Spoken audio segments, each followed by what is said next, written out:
Buenos días. ¿El certificado de autorresponsabilidad? No lo llevo.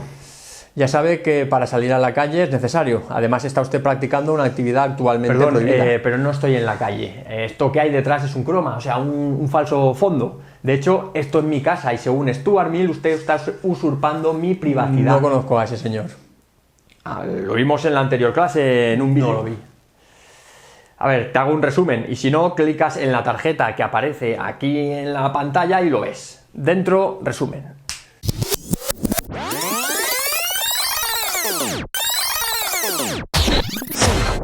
No me ha quedado claro, ¿eh? Pues te sientas en primera fila, siempre manteniendo la distancia de seguridad y estate atento. Vamos a ver, no nos al hace siguiente falta vídeo. distancia de seguridad porque yo es que no soy ni policía. En realidad he cogido estas 4 cosas que tenías por casa para hacerme pasar por uno de ellos. O sea, encima me robas en mi propia casa. No te he robado nada, yo soy tú. No, si además me usurpas mi identidad. Mira, es mejor que te sientes al fondo o verder de la clase, al fondo. Lo siento, esta clase ha sido también clausurada por medidas de seguridad. Tienes que buscar otro sitio. ¿Y dónde voy? Ya lo tengo. A la clase passada vam parlar de John Stuart Mill com a representant de l'utilitarisme. Mill també és conegut per escriure les bases de l'actual sistema liberal en un llibre anomenat Sobre la llibertat, on parla, com no, dels límits de la llibertat.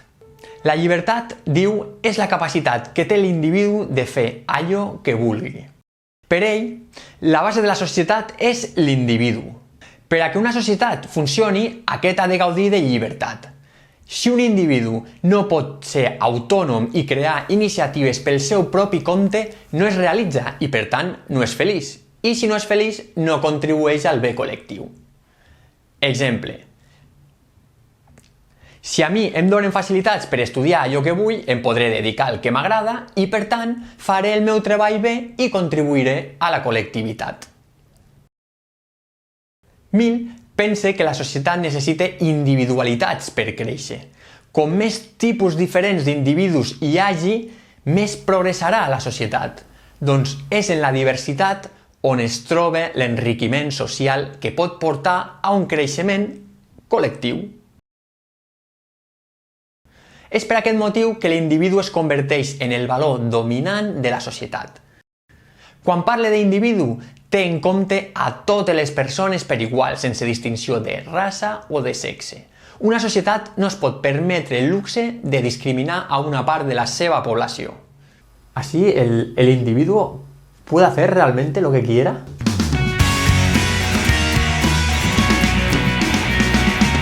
Evidentment, la llibertat té límits.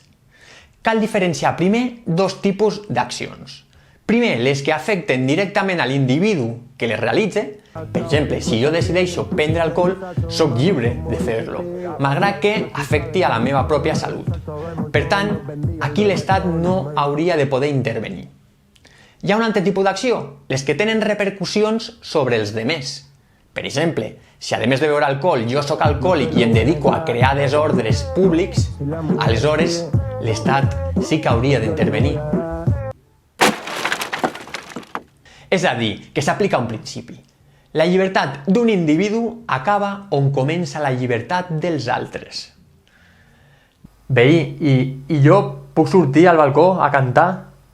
Ara a les 8 de la tarda, quan tothom aplaudeix. Bueno, si cantes bé i contribueixes al bé comú...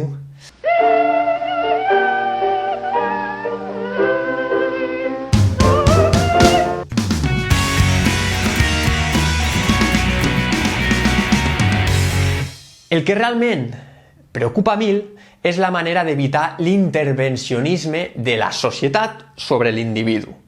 Així, les formes de la llibertat segons Mill són 1. De consciència, que inclou llibertat de pensament, llibertat de religió i llibertat de premsa. 2. Llibertat política, que inclou llibertat de lliure associació i d'elecció.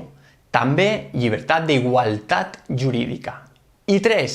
Llibertat econòmica, que inclou l'empresa i la lliure circulació de béns i de capitals. Així que preguntes,